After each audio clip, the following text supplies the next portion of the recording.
नमस्कार, आप सभी का स्वागत है। जब जब भी स्वास्थ्य विभाग में कोई नए कारनामे होते हैं जो बड़े सुखद होते हैं और उन सभी बातों को हम भी सामने लाते हैं। बेशक अगर स्वास्थ्य विभाग में कहीं कमियां हैं, जो प्रजातंत्र के चौथे प्रहरी सकारात्मक बात रखकर उसे सुधार लें तो जनता का आशीर्वाद मिलता है। और आज फिर एक बार हमारे पास वो शख्सियत हैं जो गवर्नमेंट मेडिकल कॉलेज राजौरी में एक बहुत अच्छे प्रिंसिपल सेवानिवृत्ति पाकर आए और बहुत अलग-अलग जम्मू कश्मीर के स्थानों पर आपने कार्य किया है, doctor Kuldeep Singh ji. Doctor Kuldeep sir, आपका बहुत-बहुत धन्यवाद और आपका आभारी हूँ। आपने आज एक बड़ा अच्छा इम्पोर्टेंट सब्जेक्ट है जो सारा आज स्वास्थ्य विभाग की तरफ घूम रहा है। इसमें हमारे स्वास्थ्य मंत्री भी कुछ कह गए हैं और जहाँ केंद्र के सचिव हैं उन्होंने भी कहा है, मगर उससे ज़्यादा खुशी की बात है कि हमारे जम्मू कश्मीर के जो स्वास्थ्य प्रशासनिक सचिव हैं सैयद अरविंद शाह, उन्होंने भी आबिद शाह ने आबिद। कुछ नई चीज़ें की हैं, सुखद लगी। तो आपसे ज़्यादा मुझे अनुभव वाला तो मिलता नहीं है। जो एक डॉक्टर साहब नया आदेश दिया है कि अब जो कार्यरत सीनियर रेजिडेंट डॉक्टर हैं, चाहे महिला रेजिडेंट डॉक्टर हैं, उन डॉक्टरों को भी जो है मरातब यानी कि जो एक डिलीवरी होती है उसके बच्चों की देखभाल के लिए उनको भी छुट्टियां दी जाएंगी। और डॉक्टर साहब, आपको याद होगा कई ऐसे मुद्दे हमने पहले भी आपके के माध्यम से उठाए थे इस समय। इस पर पहले आपकी प्रतिक्रिया जानना चाहूंगा, फिर और विषयों पर। देखिए, ये एक बहुत लॉन्ग अवेटेड और सराहनीय स्टेप है सैयद आबिद शाह के जानिब रशीद से। जी का बिल्कुल। हाँ जी, रशीद जी। तो मुझे तो बहुत खुशी भी हो रही है कि कोई सेक्रेटरी ऐसे आए हैं जो दिल से काम करना चाहते हैं मेडिकल फ्रेटर्निटी के लिए, क्योंकि ये बड़े लंबे अरसे से था कि हमारी लेडीज़ को जो सीनियर रेजिडेंट्स होती थी उनको जी टेन्योर पोस्ट होती है ये 2 to 3 years। तो उसमें जब उनको मैटरनिटी लीव्स होती हैं या दूसरी तरह की लीव्स कोई हैं, वो उसके जी लिए कोई क्लियर ऑर्डर नहीं थे। तो जी एक लिहाज से उनको हैरासमेंट होती थी। तो अभी ये ऑर्डर जी बहुत क्लियर है कि इसमें जी मतलब लीव रूल्स की जानिब से मैटरनिटी लीव्स और कैजुअल लीव्स और सारे लीव्स के तहत उन्होंने रेजिडेंट्स और पोस्ट ग्रेजुएट स्टूडेंट्स को दोनों को इसमें, जैसे कि एनएमसी की गाइडलाइंस भी हैं और नेशनल वुमेन कमीशन के मुताबिक भी जो सुप्रीम कोर्ट की रूलिंग्स भी हैं कि जो फीमेल वर्कर्स हैं उनके राइट्स जो हैं वो कहीं भी हार्म नहीं होने चाहिए। तो ये एक बहुत पॉजिटिव स्टेप है और सराहनीय है। डॉक्टर साहब, एक सचमुच ये इतना सुखद है, मुझे ये भी याद है। हाल ही में मुझे दिन भी बड़ा याद है, बड़ा ही एक धार्मिक उत्सव का दिन था। उपराज्यपाल मनोज सिन्हा ने जी। एक लोहड़ी के पावन अवसर पर मीडिया को बोला, तब भी मैंने एक सवाल किया था कि कई जगह पर कई ऐसे राज्य हैं यूटी है जहाँ पर खास करके जब हमारी फीमेल्स होती हैं, हम हिंदी में से मधुमास बोलते हैं, जब वो पीरियड पे हाँ, आती हैं, जी, काफ़ी उस जी, समय परेशानी का एक सबब होता है। अलग अलग हाँ, तरीके की पेन होती है and we really salute them. जी, चूँकि आज वो हैं, उनकी कोख है तो आज हम सब हैं। पहले भी हमारे बुजुर्ग थे, अब हम हैं। तो मैंने सवाल उनसे किया था और उन्होंने भी कहा था शायद इस पर हम अमल करेंगे। और उससे पहले जिस तरीके से सैयद आबिद रशीद ने एक सुखद दिया, मुझे लगता है वो भी कानून आ जाएगा जब ऐसे दिन होते हैं, तब भी होगा। एक अच्छा सराहनीय कदम है। अब डॉक्टर साहब, सीधे इस बात को हम पहले अब ले चलते हैं। अभी अभी की खबर आई है, देश में कई स्थानों पर डेंगू जो है वो बहुत तेजी से फैल रहा है। और अभी की ब्रेकिंग न्यूज़ है जो मुझे दिल्ली से प्राप्त हुई है। हमारे स्वास्थ्य मंत्री, जो भारतीय जनता पार्टी के राष्ट्रीय प्रधान भी हैं, हाल ही में जम्मू में आए थे। एक तरफ एम्स का उन्होंने निरीक्षण किया और राजनीतिक तौर पर उन्होंने जम्मू कश्मीर में चुनाव की जो बयार बह रही कराने के लिए कुछ बातें कही। मगर एक सराहनीय कदम उन्होंने लिया, क्योंकि वो दूसरी बार हेल्थ मिनिस्टर बने हैं। जी, बहुत उन्होंने अलर्ट किया है और साथ में जो राष्ट्रीय चिकित्सा आयोग सभी को कहा गया है कि ये डेंगू पर बहुत करें। क्या सचमुच इस बरसात में बहुत जगह तेजी से बरसात हो रही है? क्या डेंगू सचमुच आने वाले दिनों में कई राज्यों में अपना डंक मारेगा और क्या उसमें जम्मू कश्मीर भी होगा? आपके विचार लेना चाहूँगा। इसमें ऐसा है सर कि देखिए डेंगू तो हर साल आता है और डेंगू के साथ-साथ जी, मलेरिया भी है और चिकनगुनिया भी है। जी, तो सभी का जी, जो दाता है वो एक मच्छर ही है और उसका लार्वा है या जी, जो भी है। तो इसमें ऐसा है कि तकरीबन हर बार यही देखा गया है। जैसे आप राजस्व विभाग या सड़क परिवहन विभाग देखेंगे कि बरसात आई तो पॉटहोल्स आ गए, सड़कें धँस गईं। ऐसे जी, ही एकदम ये तो स्वास्थ्य मंत्री ने केंद्रीय स्वास्थ्य मंत्री ने अच्छा किया कि इन लोगों को आगाह किया है। अदरवाइज़ अभी तक जम्मू में आगे-पीछे तो डेंगू चल भी रहा था, लेकिन इधर कोई अलर्ट नाम की कोई चीज़ जम्मू में हमने नहीं देखी है। पहले ये म्युनिसिपैलिटी पर दोष डाल सकते थे, लेकिन अभी तो म्युनिसिपैलिटी भी जो है वो गवर्नमेंट के अंडर ही है। तो मैंने कहीं फॉगिंग होते नहीं देखा, कहीं जो सीवर्स हैं, उनको स्प्रेइंग नहीं देखा, कहीं जो वाटर लॉगिंग है, उनको भरते हुए नहीं देखा है। तो जम्मू में कहीं भी आप चले जाएँगे आप देखेंगे कि हालात बदतर ही हैं, कोई अच्छे नहीं हैं। तो अभी मैं कल ही देख रहा था कि दिल्ली में हालाँकि इतनी कंजेस्टेड सिटी है, वहाँ जो दिल्ली म्युनिसिपल कॉर्पोरेशन है, उनकी टीम्स जो हैं, जगह-जगह जाकर लार्वा टेस्टिंग कर रहे हैं, for presence of larva in the water. तो वो स्टेप तो जम्मू में तो मैंने सुना नहीं। तो ऐसा नहीं है कि इनको फंड्स की कोई कमी है, ना केंद्र से, ना यूटी से। तो उस तरफ भी ध्यान देना चाहिए और ऐसा ना हो कि दोबारा वही हाल हो जाए, फिर बाद में बोलेंगे जी स्वास्थ्य विभाग की नाकामी है, वो बोलेंगे जी पब्लिक हेल्थ इंजीनियरिंग की नाकामी है। सो ये ब्लेम गेम जो है हर साल होता आया है और इस साल भी अभी तो लकीली उन्होंने ही आगाह कर दिया है, तो मेरे ख्याल से अभी जाग जाना चाहिए।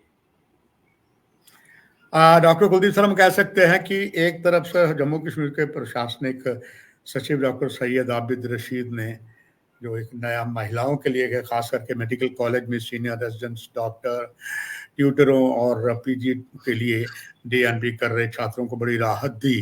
तो चलिए, एक तो इनकी प्रशंसा हो गई, मगर ये इससे भी बड़ा ये था कि अगर हमारा जम्मू कश्मीर का स्वास्थ्य जो विभाग है, उसके प्रशासनिक अधिकारी हैं, वो खास करके हम अगर बात करें डायरेक्टर हेल्थ सर्विसेज की और हेल्थ फैमिली प्लानिंग की, उनको पहल करनी चाहिए थी। वो खैर चूक गए, मगर इनकी कमी जी। जो है वो खुद केंद्रीय स्वास्थ्य मंत्री ने कर दी है और उनके साथ जो उनके स्वास्थ्य सचिव है वो भी हाल ही में एम्स के दौरे पर आए थे देखने के लिए।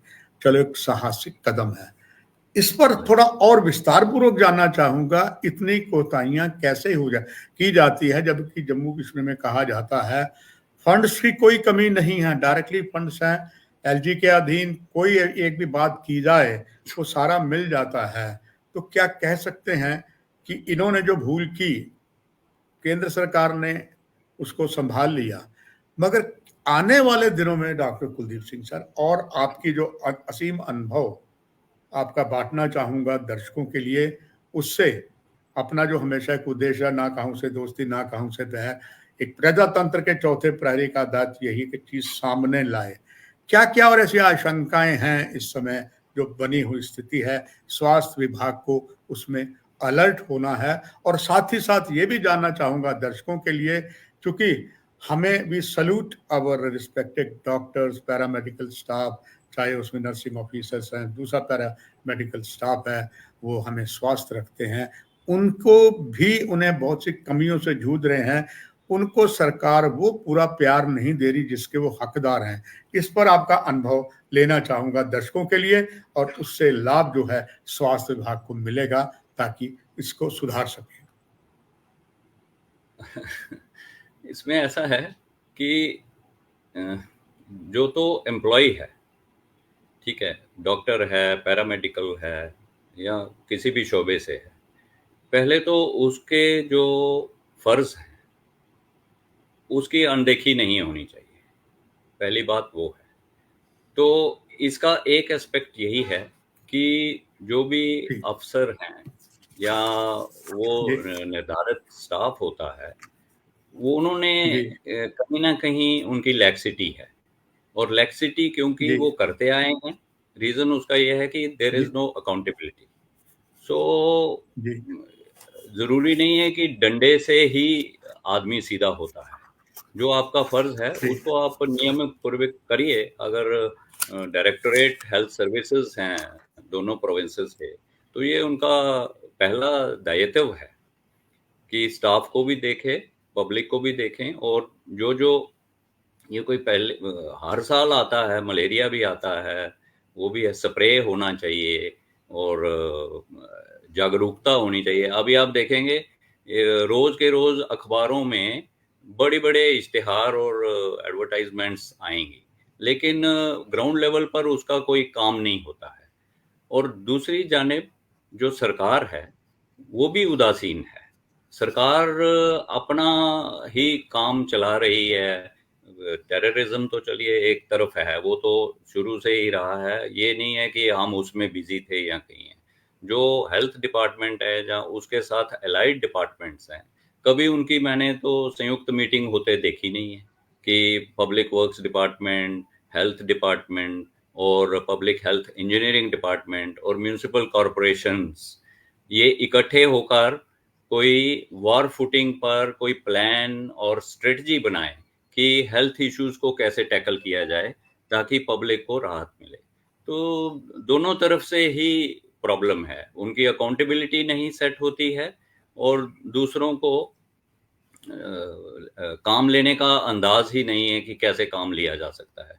सेकंडली एक चीज़ बहुत जो अभी तक चल रही है, मैं हर बार आपसे मतलब बात करता हूँ कि इंचार्जिज्म, जो आप डायरेक्टर को इंचार्ज बनाएँगे, मलेरियोलॉजिस्ट को इंचार्ज बनाएँगे, एपिडेमियोलॉजिस्ट को इंचार्ज बनाएँगे, तो उसको तो पता नहीं है मैं 6 महीने हूँ, 4 महीने हूँ या 1 साल हूँ। तो इसलिए ये एक बहुत बड़ी चीज़ है जो कि मैटर करेगी। बातें तो बहुत हैं, बट इस वक़्त इतनी ही बात है। बट डॉक्टर कुलदीप सर, आखिर में एक और चीज जानकारी आपसे लेना चाहूंगा। क्या ये सच्चाई है कि जो लगातार खबरें आ रही हैं, हमारे जितने भी मेडिकल कॉलेज है, चाहे जहां आप कमान रजौरी में कर चुके हैं, यही बस नहीं, प्रिंसिपल पद से पहले अपने कई अलग अलग स्थानों पर बहुत सी जांबाजी की, और मैंने खुद 70s के दशक में जी, मैंने आपको देखा है जब आप बटोत में थे। I was an medical representative, आपने हर जगह मतलब देखा है। कुल मिलाकर डॉक्टर साहब अगर हम कहें, बहुत सी कमियां हैं। अब ये कहा जा रहा है, एक तो बहुत सी शॉर्टेज ऑफ स्टाफ चल रहा है। अब सारी जो उम्मीदें हैं वो लग चुकी हैं जम्मू पठानकोट राष्ट्रीय राजमार्ग विजयपुर के पास स्थित all India institute medical science पर, जिसकी कहा जा रहा है कि बहुत जल्दी ओपीडी शुरू होगी। अभी शायद पेशेंट्स एडमिट जल्दी नहीं किए जाएंगे, क्योंकि आप तो बेहतर जानते हैं, अगर हमारे यहाँ के मेडिकल कॉलेज कितने लंबे समय से बने डॉक्टर साहब, आज तक वो पूरे स्टैब्लिश नहीं हो सके।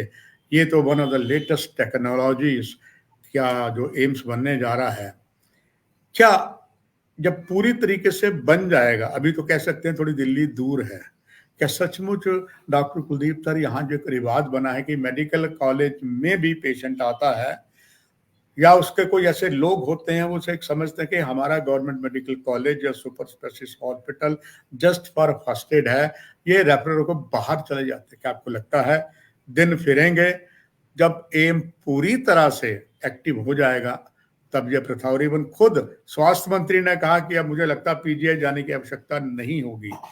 आपका असली अनुभव क्या कहता है? आखिर में इस कार्यक्रम में ये भी जरूर डॉक्टर कुलदीप सिंह सर मैं जानना चाहूंगा दर्शकों के लिए। देखिए, आपका हर बार सवाल एम्स पर होता है और मेरा भी जवाब एक किस्म से यूनिफ़ॉर्म ही होता है। एम्स हर मर्ज़ की दवा नहीं हो सकता है। It is not a Panacea, ठीक है? एम्स का एक रुतबा है, उसका एक डेडिकेटेड स्टाफ होता है, डेडिकेटेड उसकी इनपुट्स होती हैं। जैसे पीजीआई में भी हर कोई नहीं घुस सकता है, वो स्पेशलाइज़्ड है। अगर वो भी जीएमसी जम्मू की तरह इमरजेंसीज़ ही टैकल करने में रहा, तो फिर तो एम्स का हो गया काम। तो इसलिए उतना नहीं सोचना चाहिए। लेकिन हाँ, ये तो है कि जब वो एम्स होगा और उसमें स्टाफ जैसे एम्स में होते हैं वैसे ही होगा। स्टाफ तो सारे मेडिकल कॉलेजेस में भी ठीक है, उसमें कोई डाउट नहीं है, but then machinery, equipment, man and material, everything will be okay. और ग्रांट्स की कोई डेफिशिएंसी नहीं होती है एम्स में।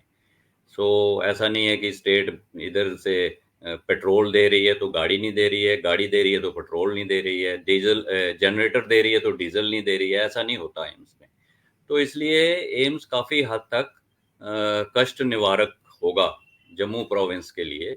और जम्मू प्रोविंस इनहेबिटेंट्स उसमें मेरा अभिप्राय है, जो बाहर के लोग भी इधर रह रहे हैं, इवन कश्मीर से भी, तो जम्मू में बहुत 40% तो ऑक्यूपेंसी इधर ही रहती है उनकी भी।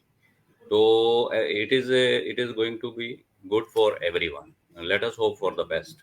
और लेकिन डॉक्टर कुलदीप सिंह सर, सिर्फ वादे और स्लोगनियरिंग से काम नहीं होगा। ग्राउंड लेवल पर जो कर पाएगा वो हो जाएगा। अगर आगे थोड़ा जम्मू प्रोविंस की किस्मत है कैसी है। आपका धन्यवाद। और जैसे आपने सही कहा कि मैं ज़रूर इसलिए जानना चाहता हूँ, बहुत सी आशाएं को बहुत लोगों को लगे हैं, कुछ भ्रांतियां भी हैं जो आपने भी क्लियर की, और भी कुछ सोशल मीडिया कर रहा है कि एम्स के ट्रीटमेंट के लिए से बहुत कुछ और होना है, और सचमुच जम्मू के लिए बहुत बड़ी एक सुखद प्राप्ति है। सर आपका बहुत बहुत धन्यवाद। आपसे शेयर करता चलूँ कि इस जो भी हम सीधा प्रसारण करते हैं, हालांकि समय शाम का वक्त है, फिर भी बहुत से जो दर्शक देखते हैं, अब उसमें गौरव शर्मा है, 2 बार उन्होंने ट्वीट किया है, आशीष शर्मा उन्होंने भी किया है, जिससे प्रमाणित होता है कि आप जैसे जब एक योग्य निष्ठावान प्रधानाचार्य डॉक्टर आते हैं, लोग कार्यक्रम को देखते हैं, हमें भी संतोष मिलता है। इसके जन लिए सेवक आपको भी हार्दिक शुभकामनाएं। थैंक यू डॉक्टर साहब। यहीं पर कार्यक्रम की समाप्ति, पुनः कुछ और महत्वपूर्ण जानकारियां लेने के लिए आपको फिर तकलीफ देंगे। डॉक्टर साहब आपका धन्यवाद। दर्शकों आपसे भी इजाजत। नमस्कार। Thank you.